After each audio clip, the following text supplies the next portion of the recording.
Good morning, everyone. Thanks so much again for coming out to this top of the morning session on serverless. Hope you've all been enjoying the conference so far. So this is an in-depth tour of AWS SAM. I'm Alex Wood. I'm a senior software engineer with Amazon Web Services. I've been working on the serverless apps team for about 9 months now, and before that I was on the Ruby SDK team for AWS for a number of years. So if there's any Rubyists in here, you may have been introduced to me before. But hello to the rest of you as well. So what we're going to talk about today are topics as we take the journey from starting with serverless applications to more intermediate to advanced use cases. So if you haven't used AWS SAM before, it's totally fine. We're going to have a quick introduction in the beginning, and we have a lot of great documentation and tutorials you can follow to get caught up on that and start to implement some of these things. And if you are familiar with AWS SAM, what I'm hoping we can do is find some new tips and techniques that you can use to make even more reliable applications. So we're going to start out by looking into the SAM init command in the AWS SAM CLI and look at the different ways that you can take all these best practices you're learning here at reInvent and systemically apply it to your organizations. We're going to take a deep dive into some interesting features in AWS Identity and Access Management to help you go beyond good intentions when it comes to principles of least privilege. We're going to talk about different ways that you can test serverless applications with AWS SAM. And we're going to talk about some deployment best practices. And when we get to that point, we're also going to have an audience participation live demo. So if you've got your cell phones or laptops out, it's totally okay. I'm going to assume you're super excited for the demo. All right, so what is AWS SAM? So AWS SAM is a framework for defining serverless applications. It's built on top of AWS CloudFormation, so any AWS CloudFormation template is going to work with AWS SAM.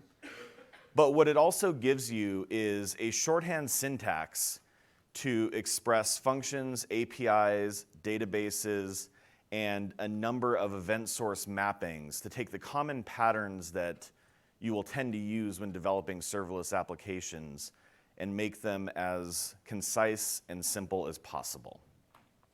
So you can model with YAML or JSON, you deploy with AWS CloudFormation, and AWS SAM, the AWS SAM translator is open source and available on GitHub. So you can check this out and even contribute. We're also going to look at the AWS SAM CLI. So this is a tool that builds on top of the AWS SAM framework to allow you to create applications, build them with a single command, build them in Lambda compatible build containers, as well as test and deploy your applications. Through some of the AWS IDE toolkits, you also can get step-through debugging in a number of languages. And the AWS SAM CLI is also open source, so you can contribute. We've had a lot of excellent customer contributed features and designs as well. So definitely check these both out. All right, so to start off with, let's talk about becoming a power user of SAM init. So the challenge that we want to face here is, as you start to take all these best practices that you're learning from this session and other sessions, how can you become a force multiplier and give that back to your entire organization? One way that you can do this is you can actually build SAM templates that are designed to ingrain all those best practices as you begin a new application. So somebody, say, who's new to your team, new to a project, new to serverless, you can say, I've got a template. It builds in all these best practices that we've learned as an organization, and you can use that as a starting point. So we have a lot of built-in templates that tend to be examples or minimal starting points, and it's a good place to start and learn. But over time, you're going to develop your own best practices that are specific to your organization, and that's where this can really come in handy. So the AWS SAM CLI does support custom init sources. So what we're going to walk through in a bit is a serverless Ruby web application template that I've written and kind of show how that was done. And if you see it on GitHub, you'll also see that the pattern is actually something that you can create and start publishing your own, either publicly or privately, essentially any time. And this can be a great way, again, to bake in those best practices from the very beginning. So in the example you're going to see, it's a fairly simple web application with a few bells and whistles in place. So it uses the model of API gateway going to a Lambda function with a DynamoDB database backing it. What we also do in the template side is we have a number of alarms. So we set thresholds on P50 and P99 latency, as well as on error counts, and we have those alarms ready from the very beginning. So for an example of a built-in alarm, all of these existing CloudFormation constructs that you're probably familiar with go really well with AWS SAM resources. So if I define a serverless function resource, I can reference that inside a CloudWatch error alarm, just like I would any other Lambda function that I've created manually. Another useful thing about these templates is you can use it to reduce rewriting of boilerplate code. So quick show of hands, who has used Ruby on Rails or Sinatra before? So we've got a few hands. And who've used any lightweight libraries like Python's Flask or Sinatra or anything like that? So when you look at libraries like that, what you might do for marshalling work is say, how do I take an API gateway event and build that and send that to my serverless or to my web server application in a way that it understands?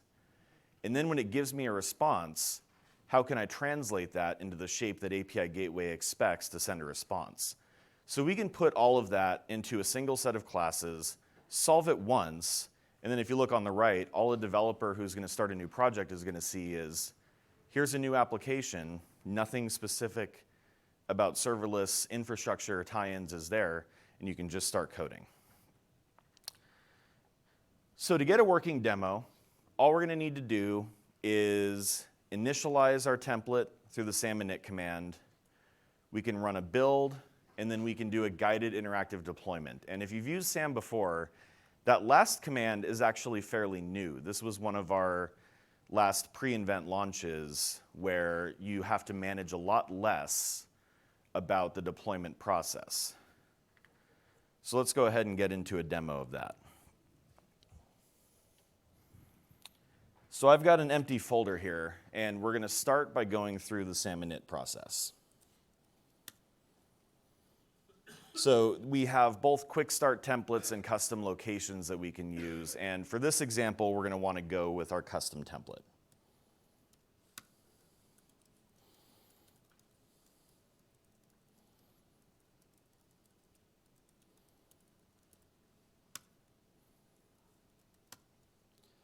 So the template itself has a couple of commands, or a couple of parameters. I'm going to go ahead and call this project Hello Reinvent. And let's go inside. So for a very quick tour of the code that we just generated,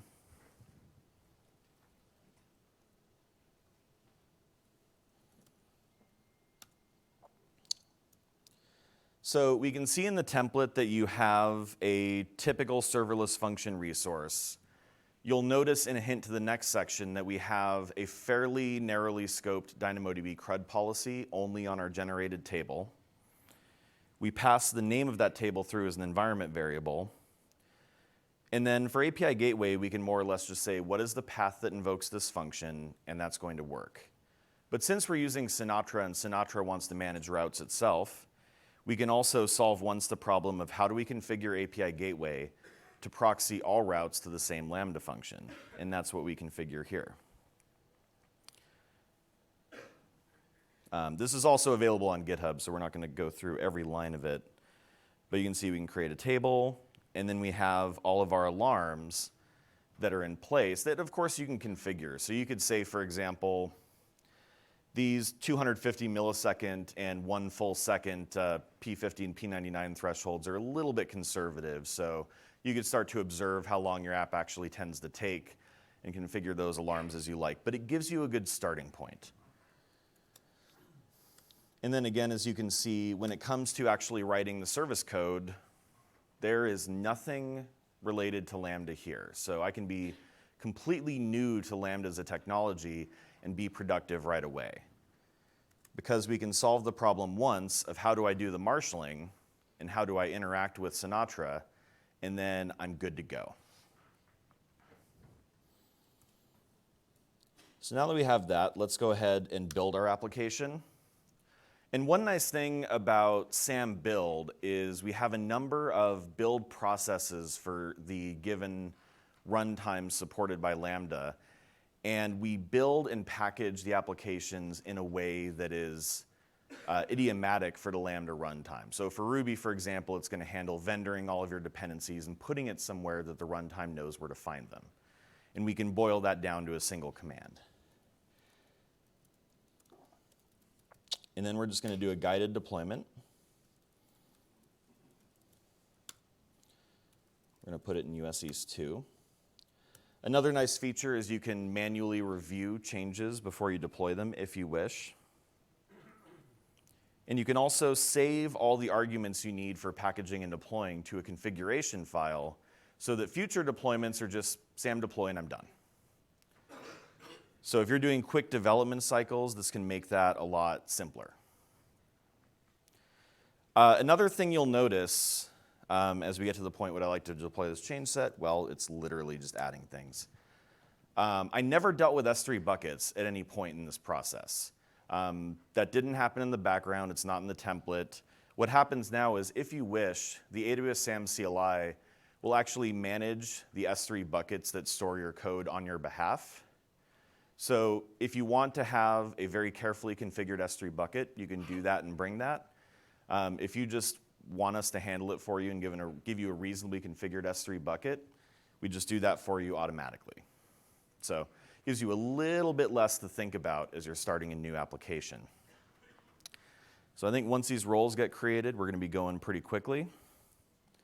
And then we can go see how that turned out. The other nice thing, too, is a lot of you who've used AWS SAM probably have scripts that say immediately after a deployment is done, describe the stack and give me all my outputs. That is also now built directly into the SAM deploy command. So as soon as this is done, I'm going to be able to copy paste and I'm away. All right, so now we're getting to the quick create part.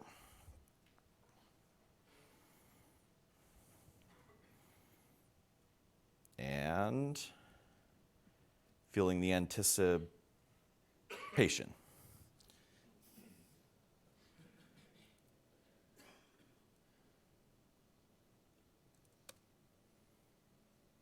All right, and that works. So that's the process of creating, building, and launching a new serverless application running on Lambda.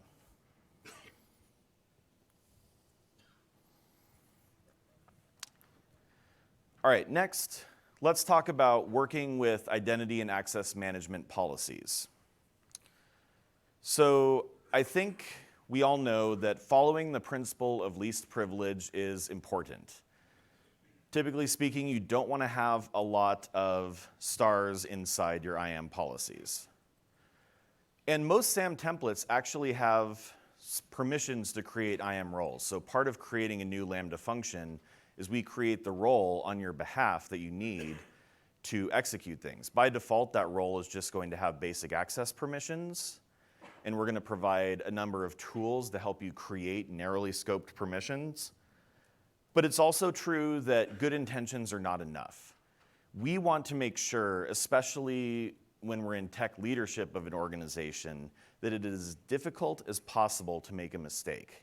And that's where some of the tools we're going to look at today, like permissions boundaries, come in handy. So to get some initial background, AWS SAM has a number of built-in canned policies that make it simple to design narrowly scoped permissions around a resource. So you'll see on the left, we have a canned CRUD policy, which gives us permissions to create, read, update, and delete items in a given table that we define elsewhere in the template. So it's only going to be the tables you define, not all DynamoDB tables, and it's only going to be operations commonly used for CRUD operations, so like not managing the table state itself. On the right, you can see that we also provide you a handy shorthand to define a custom permission policy directly in your SAM template. So over time, you may get very opinionated about exactly what permissions you want to grant, and we make that a little bit easier for you to do. You can also do a mix of this. You can have some policies be canned and then add other permission statements that are manually defined, whatever works well for you. So you can have exactly the permissions you need to run your Lambda function and no more.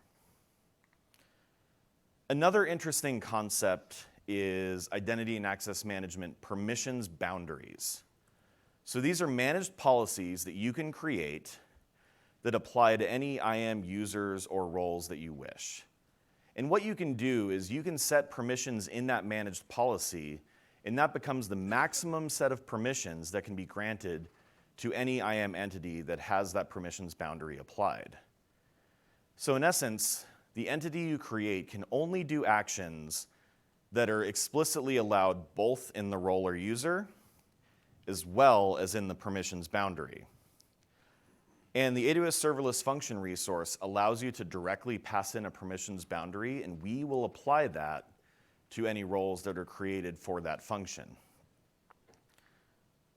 So to see this in action, you can imagine we define a permissions boundary where we give you basic Lambda execution permissions, but only allow you to call getItem when it comes to DynamoDB.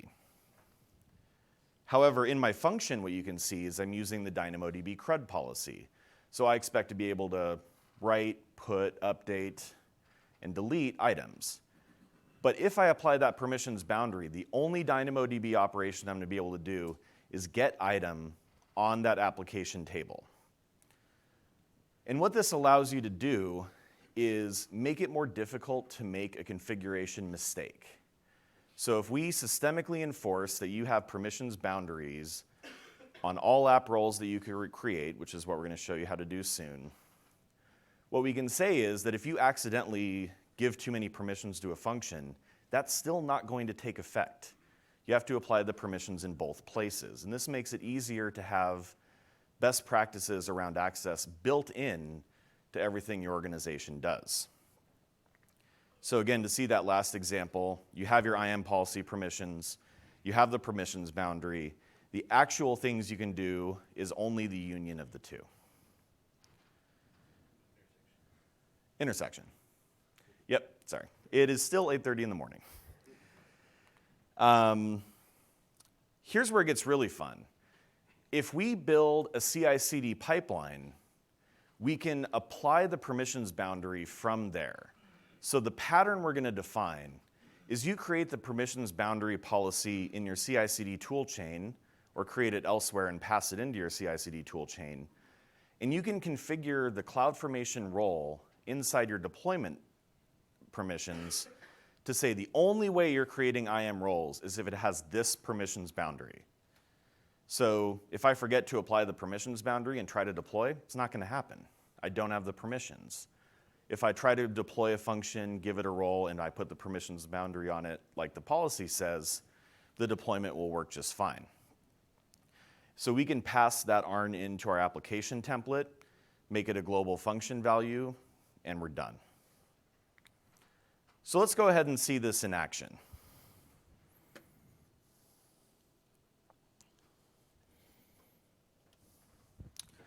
So what I'm showing you here, and go ahead and raise your hand if you can't see the code clearly on the screen. I can make it bigger or mess around with the settings, but we are basically giving, in the permissions boundary, a number of static DynamoDB permissions, only on tables created inside our app templates.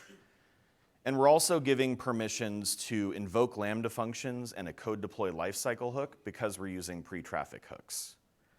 And we can even get more narrowly scoped than this if you like, but you can create a permissions boundary policy.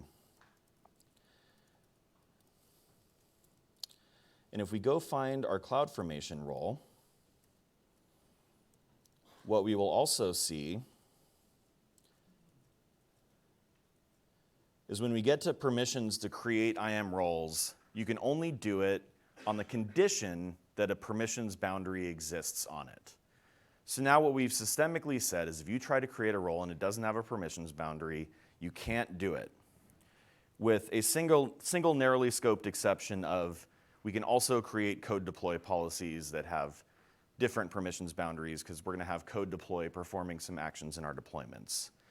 But you have these management tools to reduce overuse of IAM permissions.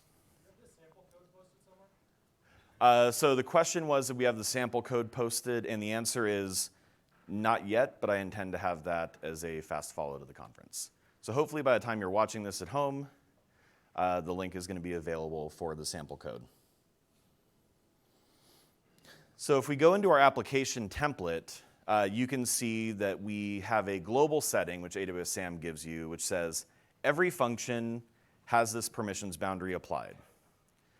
And we take that permissions boundary ARN in as a parameter to our template. So when we create the template, it expects a boundary ARN, and then we apply that to all functions. So then in our code pipeline, what we say is when we deploy, we pass the boundary ARN, and everything should work well. However, I'm about to make a mistake, and this is going to be the three-part arc of this demo. So I'm going to go into our API code, and I'm going to do something that is definitely not within the permissions boundary. I'm going to try to describe some EC2 instances. And if you look at our application template for this function, I have absolutely given myself the relevant permissions to do this. I can access any EC2 API from this function. But this is in conflict with the permissions boundary. So let's go ahead and push this change with a commit message of what could possibly go wrong.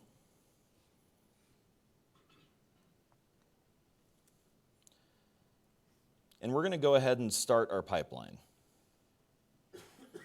Now, we're going to get to continuous integration later, and there's going to be a very familiar story about why we're going to get through continuous integration.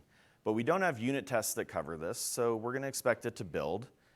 And we're going to come back later and see what happens with this change.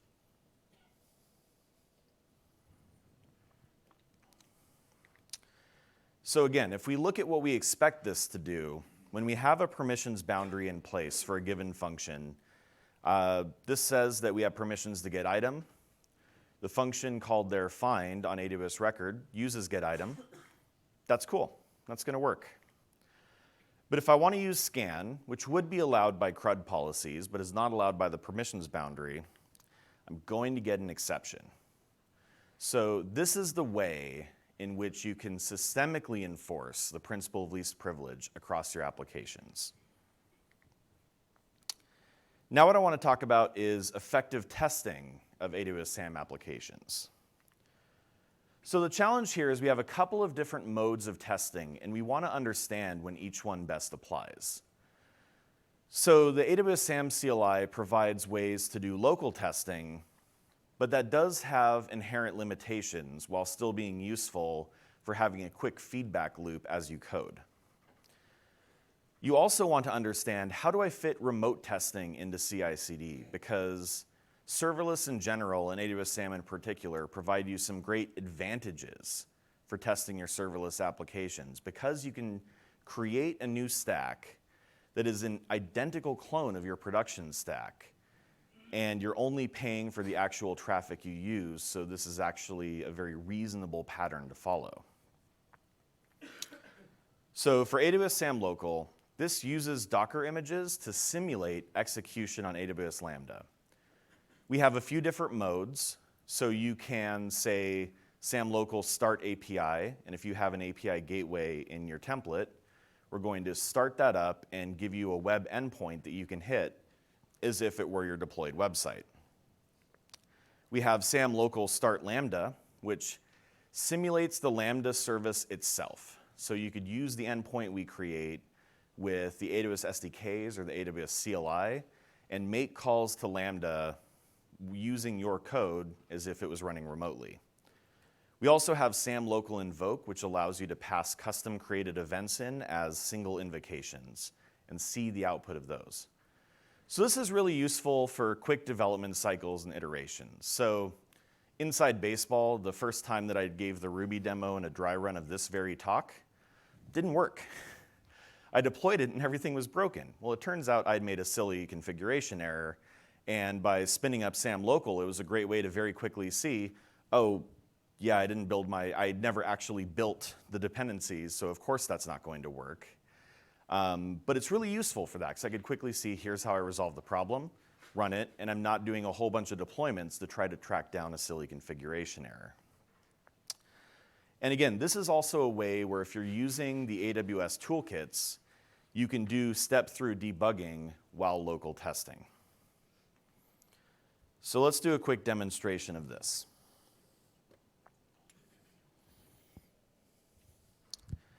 So we're now back inside the Ruby application that we created earlier.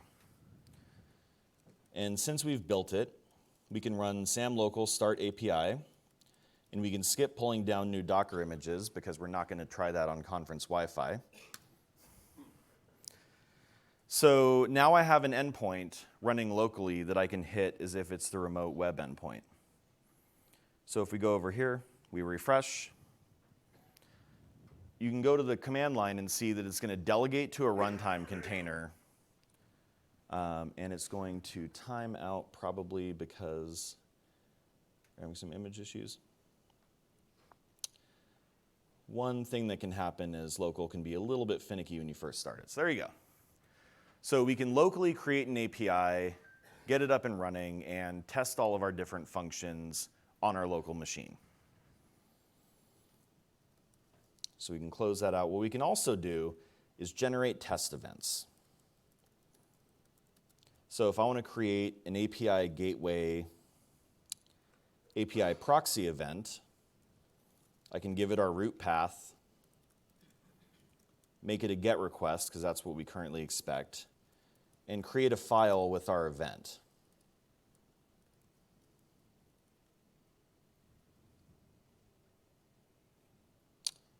It is AWS proxy, not API proxy. This is a real live demo.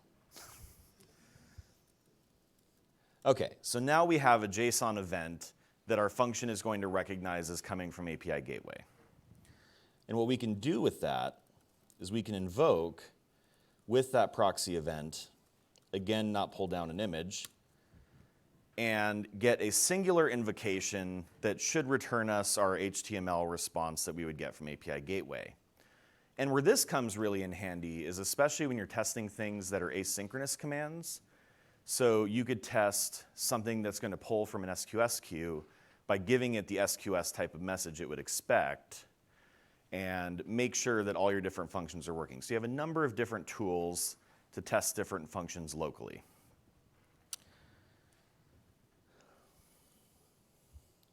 Cool. All right, so let's talk about live integration testing. So serverless and CloudFormation really do make it easy for you to test on a prod-like environment. So imagine, for example, a code pipeline stage we could create where we actually create and execute a new stack that is the same template we use in production. We use a code build job to run whatever integration tests we want to run to get confident that this is going to work. You can even seed it with prod-like data. You can kind of create an environment that is as close to prod as you would like. And then we can delete the stack when we're done and just clean up those resources. So it might look like this. We have a number of stages, and we just want to make sure we do some real integration testing before we attempt to deploy production. we want to deploy with confidence. So this is going to give us, again, the deployment of the stack, the running of test scripts, and then deletion of the stack when we're done.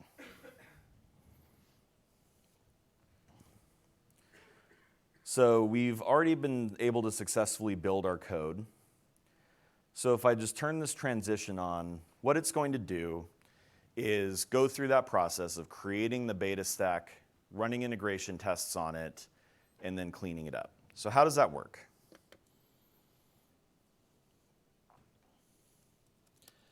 If we go into our app code, you have your build spec for code build, which is going to say, use Python 3.7, build our test requirements, and run our unit tests before we build and package, which then gives us the CloudFormation template we need to do our deployments. You can also create an intake test build spec. And all we have to do here is say, install our test requirements, and then run the intake tests. And in the pipeline, we can pass in as an environment variable the actual stack ID that we just created so that we don't have to do any guesswork.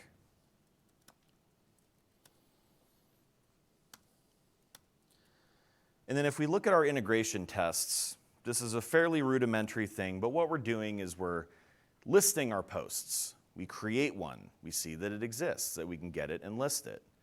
We delete it. We see that it's gone. We see that if you list it, it's no longer there.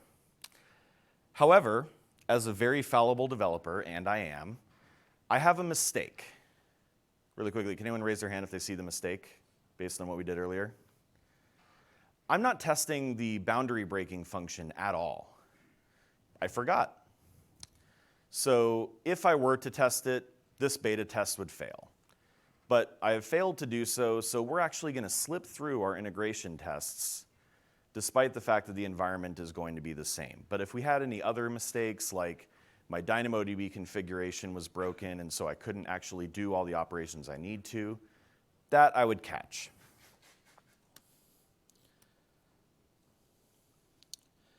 So that's going to start executing, building, and deleting.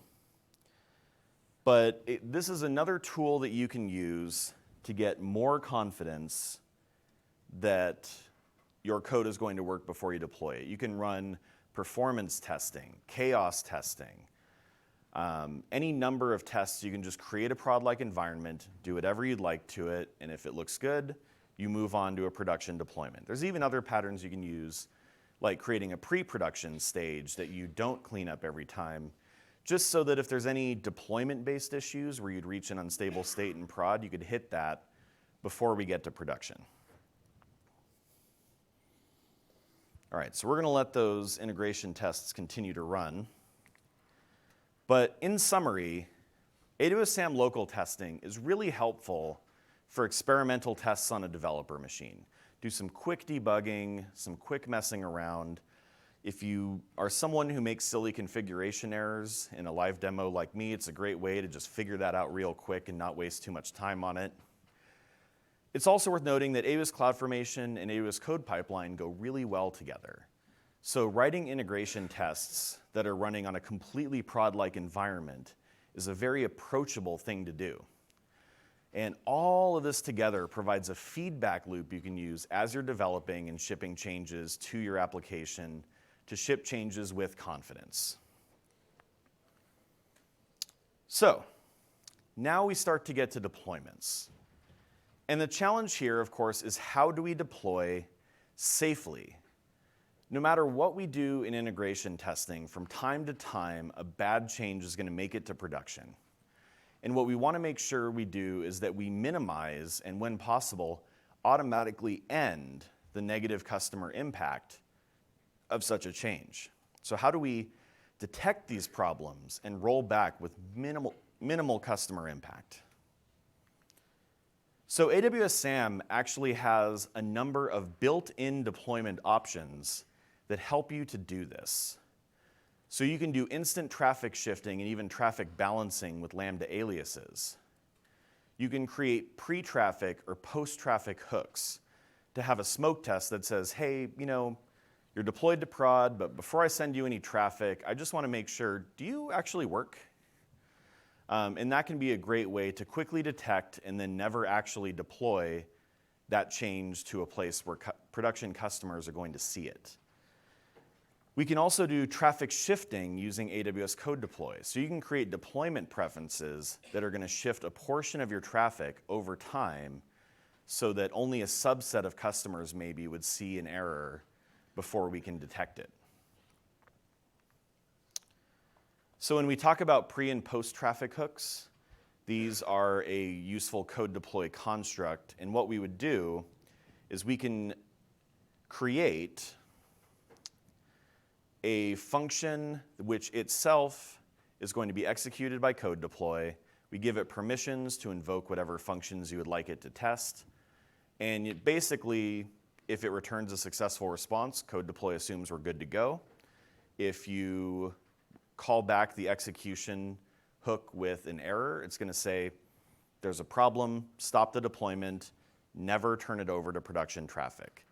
So as a concept, this is smoke testing. This is how you can smoke test your production deployments.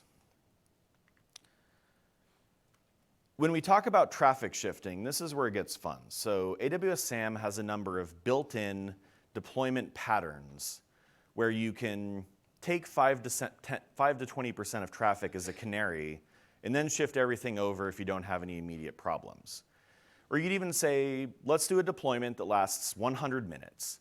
Every 10 minutes, we're going to shift over 10% of the traffic, and we're really going to slowly make sure that nobody has any problems, no systems get overloaded and start erroring, so we can slowly gain confidence that our deployment is correct, and if there's any problems, we error out. So you can shift over 10% of your traffic and start monitoring the relevant alarms. Over time, you get to 20%, and eventually all your traffic is shifted over, and if there's no problems, the old version is gone and your deployment is complete. So this is a successful deployment. Sometimes, however, like in a few minutes, you start to shift over your traffic and there's a problem. We just shipped a bug. It's going to slip through beta testing. So hopefully, we're going to get alarms getting tripped as the traffic shifts. And at this point, the deployment logic is going to roll back on your behalf. So as soon as that alarm is triggered, the code deployment is aborted, all the traffic goes back to the old version of the code, the deployment is marked as failed, and you can start to figure out what happened. So let's go ahead and demo this. So as you can see, our beta stack has indeed succeeded. What I'm about to do is create our production deployment. So this is where we get to the interactive part. I'm going to go ahead and tweet out a link, and I'll go ahead and show that to you in a moment.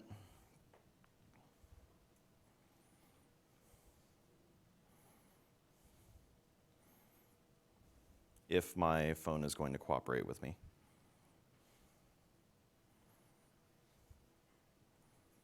And what you can do is click this link, and right now, it should work just fine. I'm going to go ahead and open Twitter over here. So if you go to Alex W. Wood on Twitter, you don't have to follow me, but there's a link here that you can click that is going to have the path that is about to fail. So right now, if I click through, it seems to work fine. The bad code was commented out. So let's go ahead and enable that transition to production. So again, what this is going to do is I've got my working production stack, and we're going to generate and execute the change set that does that deployment. When we do, as soon as the new function alias is created, it doesn't finish right away. It creates a code deploy job that uses API Gateway to say, this alias gets 10% of the traffic, this alias gets 90%, the old code, and if the error alarm gets triggered, which if we participate a little bit, it should, the deployment will automatically roll back, and if we go 5 minutes without errors in this case, the deployment will complete successfully. So now the question is, can we catch the problem and prevent the customer impact? So the change set execution has begun. You're going to see the new function version gets created. The pre-traffic checkers on other functions run successfully, and now the code deploy deployment starts. So if I refresh this, what you can see is the deployment is now in progress. So let's go ahead and click that link, and as soon as we can get 5 errors in 1 minute, the deployment is going to fail. And what you'll notice is most of the time when you load this link, there's no problem. 90% of traffic is going to the working code. But if you refresh enough, you're going to start to see problems. You're going to get internal server errors. It goes back. We seem to have some bad code.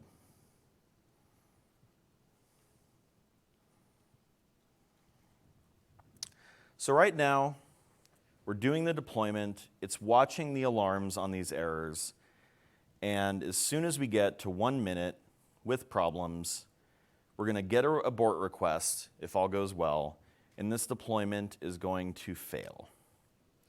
And I do have to apologize to anyone watching on video. This will not continuously be running. So the live participation is only if you're here. All right, so a number of errors have happened. As soon as we get to the 1 minute threshold, we should see, if all goes well, an abort request come into the top of this console.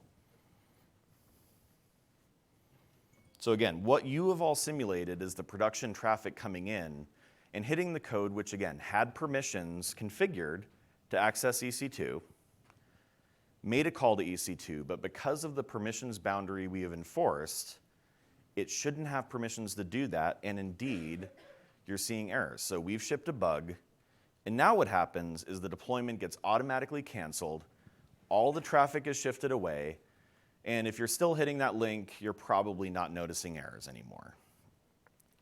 So this is the way that we can make deployments safer. And if you look at our AWS SAM template, there's really not a lot to it. We go to our boundary breaker function, and all I did was publish aliases and give it a deployment process pointing it to an alarm. So 10% of my traffic for 5 minutes and then shift over.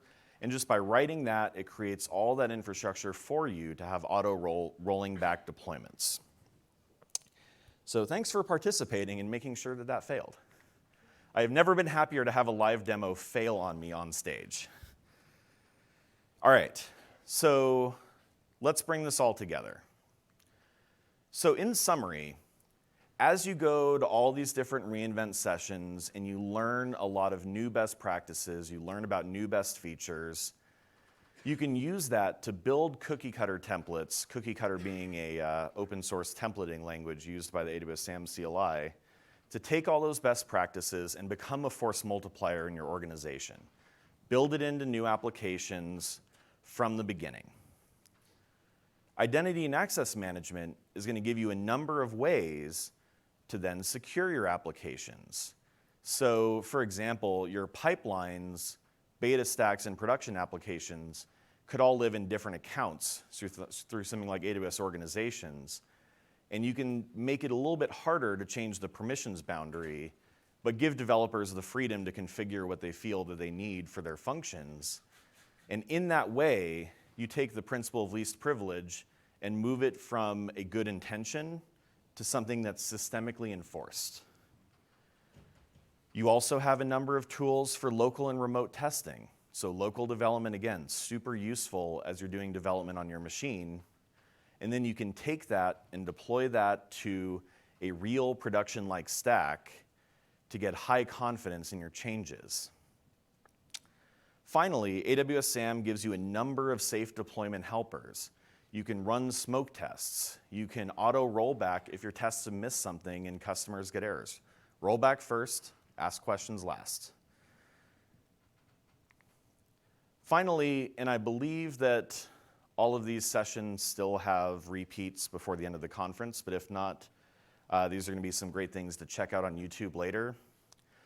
We have great talks on moving to event-driven architectures. So because of time, I didn't really have time to get into the best practices around event-driven architectures, but once you know how to detect and do safe deployments, a lot of these same principles can apply to those as well.